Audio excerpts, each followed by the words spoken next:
Hi friends, मैं हूं विजय कुमार और आपका अपना एकलव्य क्लासेस में आप सभी का स्वागत करता हूं। और बहुत खुशखबरी की बात है कि रेलवे द्वारा यहां पर क्या हुआ है, रिक्रूटमेंट आया हुआ है, जो कि एक नहीं दो पोस्ट पे आया हुआ है। यानी कि दो दो पोस्ट पे वैकेंसीज आई हैं और ये बहुत सारी वैकेंसीज हैं। ठीक है, दो पोस्ट पे आई है। तो बात कर लेते हैं। इसका जो फॉर्म डालने का डेट क्या है, तो इसका डेट है 15। ठीक है, 15/4/2024 से फॉर्म डालने का स्टार्ट होगा और 14/5/2024 तक रात को 11:59 तक फॉर्म डलेगा। ठीक है, तो और देख लेते हैं ये कांस्टेबल। ठीक है, कांस्टेबल की जो पोस्ट आई है यह है आपका लेवल 3 का है। ठीक है, और इसमें मंथली इनकम क्या होगा, मतलब मंथली आपका जो सैलरी होगी वो होगी 21,700। ठीक है, और यहाँ पे है मेडिकल स्टैंडर्ड, ये क्या है B1। ठीक है, और एज क्या है इसमें 1/7/2024 के डेट पे आपका एज होना चाहिए 18 से 28 वर्ष के बीच में। ठीक है, और टोटल वैकेंसीज देखते हैं। ये कांस्टेबल के लिए है, सिर्फ कांस्टेबल के लिए कितना है, तो ये है 4208, मतलब 4208 पोस्ट है जो कांस्टेबल के लिए है। ठीक है,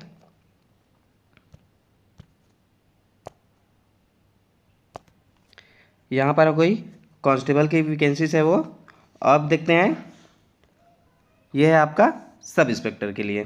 ठीक है, तो इसमें भी क्या है, ओपनिंग डेट क्या है इसका, मतलब फॉर्म डालने का स्टार्टिंग डेट कब है, तो यह है आपका 15/4/2024 से 14/5/2024 तक।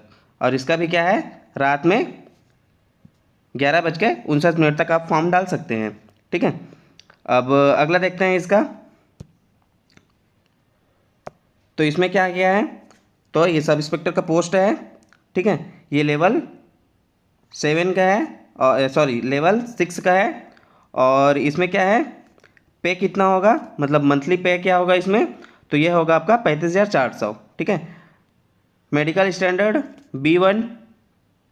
और यहाँ पर क्या है एज। ठीक है, तो 1/7/2024 के डेट पे आपका 20 से 28 वर्ष के बीच में होना चाहिए। ठीक है, टोटल वैकेंसीज कितनी है, तो 452।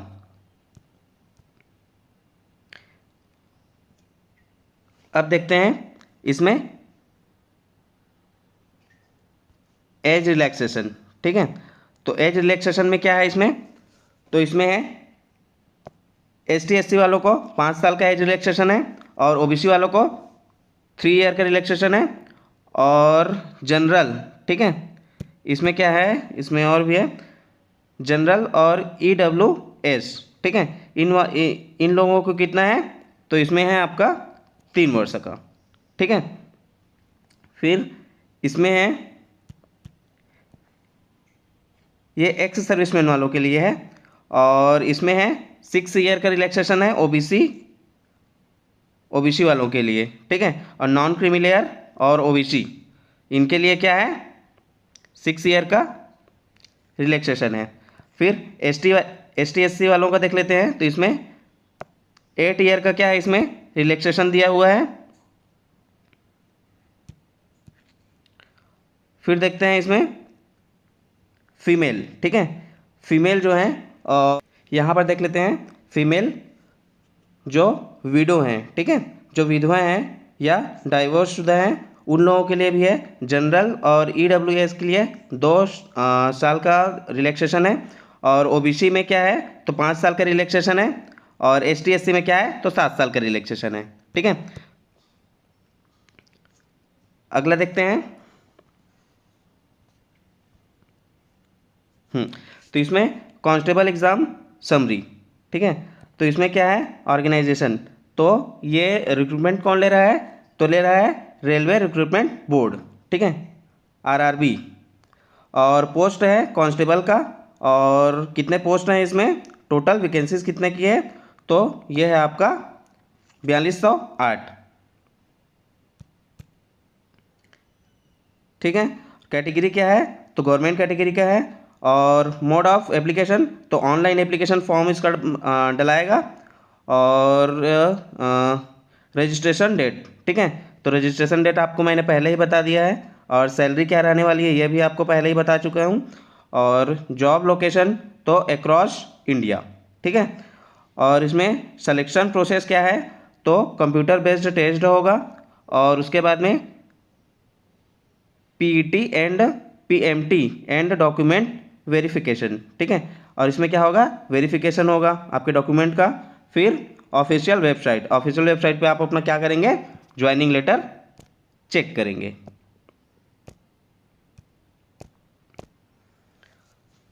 अब बात कर लेते हैं किसके लिए कितना पोस्ट है, ठीक है। तो यहाँ पर देखते हैं अपन कैटेगरी, तो जनरल कैटेगरी के लिए कितना पोस्ट है, तो यहाँ पे है आपका 1450 पोस्ट, ठीक है। फीमेल कैटेगरी, ये मेल के लिए है, ठीक है। 1450 क्या है, मेल के लिए है। फीमेल के लिए कितना है, तो 256। और एससी के लिए कितना है, मेल के लिए, तो ये है 536। और फीमेल के लिए क्या है, तो 95, ठीक है। और एसटी के लिए क्या है, तो 268। और फीमेल के लिए कितना है, तो 47, ठीक है। और ओबीसी के लिए क्या है, तो ओबीसी के लिए है 966 मेल के लिए, और फीमेल के लिए है 170।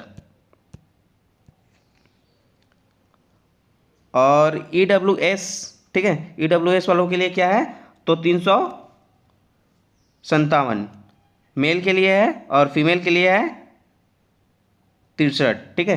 टोटल मेल के लिए कितना है, तो 3577 कितना है, पोस्ट मेल के लिए है, ठीक है, मेल के लिए है। और फीमेल के लिए कितना है, तो 631, ठीक है, ये फीमेल के लिए है।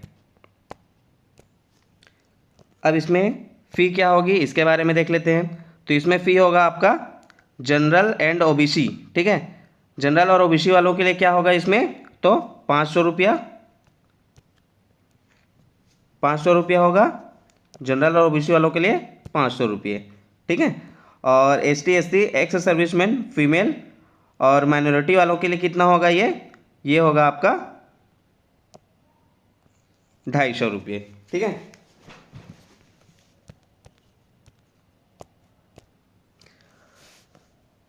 अब देख लेते हैं जो एग्ज़ाम होगा वो कितने स्टेज में होगा, ये देख लेते हैं। तो ये कितने स्टेज में होगा, 3 स्टेज में होगा।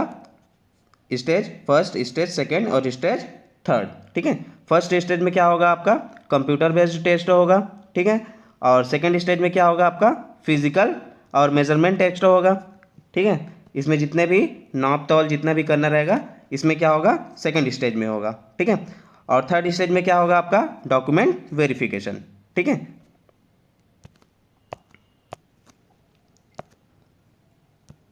अब बात मैं करूं कितने कितने नंबर का, कौन कौन से सब्जेक्ट से कितना कितना नंबर का आएगा, तो यहाँ पे क्या है, जनरल अवेयरनेस का कितना आएगा, 50 क्वेश्चंस रहेंगे यहाँ पे। और कितने नंबर का होगा ये, तो 50 नंबर का। के बाद में है अर्थमेटिक के कितने नंबर के आएंगे, तो ये हो जाएगा आपका 35, यानी कि 35 नंबर के आएंगे। और इसमें 35 क्वेश्चन रहेगा, 35 नंबर का रहेगा, ठीक है।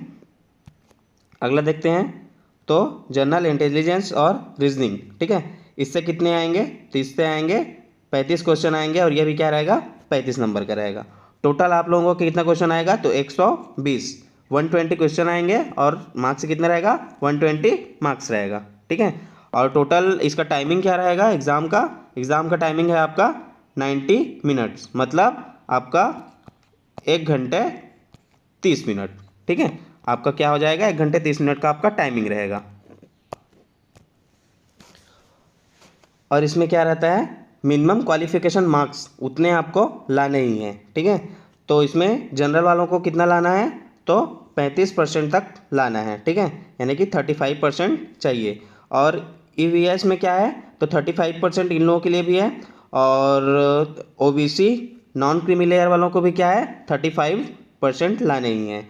और एससी वालों के लिए देख लेते हैं, शेड्यूल कास्ट उन लोगों के लिए है ये 30%, ठीक है।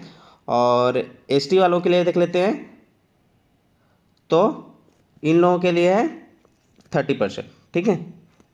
इन दोनों के लिए क्या है, 30% है।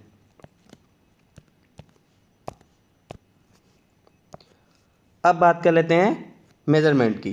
कांस्टेबल के लिए फिजिकल मेजरमेंट क्या होगा, तो हाइट मेल के लिए क्या होगा, तो मेल के लिए हाइट क्या होना चाहिए, 165 हाइट होनी चाहिए। फीमेल के लिए है 157, ठीक है। और चेस्ट क्या होना चाहिए, तो 80 होने चाहिए। ये दोनों के लिए शायद कंबाइन दिया हुआ है, मेल एंड फीमेल दोनों के लिए, ठीक है। तो और ST वालों के लिए देख लेते हैं, तो इनका हाइट मंगा है इसमें 160, ठीक है। और फीमेल के लिए मंगा है इसमें 152, ठीक है। और चेस्ट कितना मंगा है इसमें, तो 76.2, ठीक है। 76.2 क्या मंगा है, चेस्ट मंगा है। अगला देखते हैं,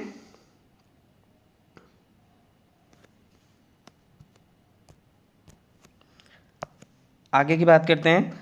तो इसमें क्या है, घरावालिस के लिए क्या है 163, ठीक है। और फीमेल के लिए क्या है 155। और इसका चेस्ट क्या होना चाहिए इनका, तो इनका चेस्ट होना चाहिए 80, ठीक है। गोरखास के लिए भी सेम है, और मराठास के लिए भी, और डॉगर्स के लिए भी। ये सारे के लिए क्या है, सभी के लिए आपका दिया हुआ है, सेम है, ठीक है। अब बात करते हैं RPF constable physical efficiency test की बात करते हैं। तो इसमें क्या है, तो स्टैंडर्ड्स इसके लिए क्या है, तो 1600 मीटर की दौड़ होगी, यानी कि 1600 मीटर की दौड़ होगी, जो आपको मेल को कवर करना है। तो 5 मिनट 45 सेकेंड में उसको क्या करना है, दौड़ना है, ठीक है। उतने में कवर करना है। फीमेल के लिए भी सेम दिया है।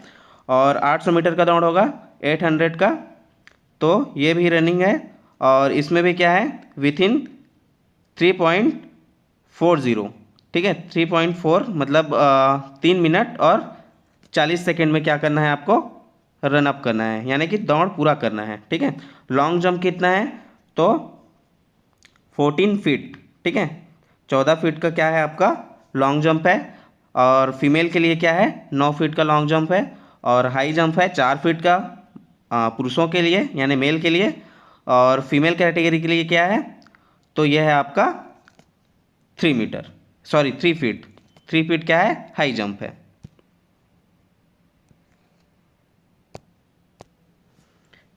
सारा इन्फॉर्मेशन अब मैंने इसमें इंक्लूड कर दिया है। और सभी जितने भी अभ्यर्थी हैं उन लोगों को ऑल द बेस्ट, अच्छे से एग्ज़ाम की तैयारी करो। और जो भी इस चैनल में अपडेट लेना चाहते हैं वो चैनल को सब्सक्राइब कर लें। आपके सभी एग्ज़ाम के लिए क्या होगा, इसमें सारे क्वेश्चंस, और इसमें जितने भी क्वेश्चंस हैं प्रीवियस ईयर के जितने भी क्वेश्चंस हैं सारा इसमें कराया जाता है, ठीक है। और करंट अफेयर वगैरह भी सारा चीज़ इसमें कराया जाता है। तो प्लीज़ चैनल को सब्सक्राइब कर लीजिएगा, जिससे आपको एग्ज़ाम पे हेल्प हो।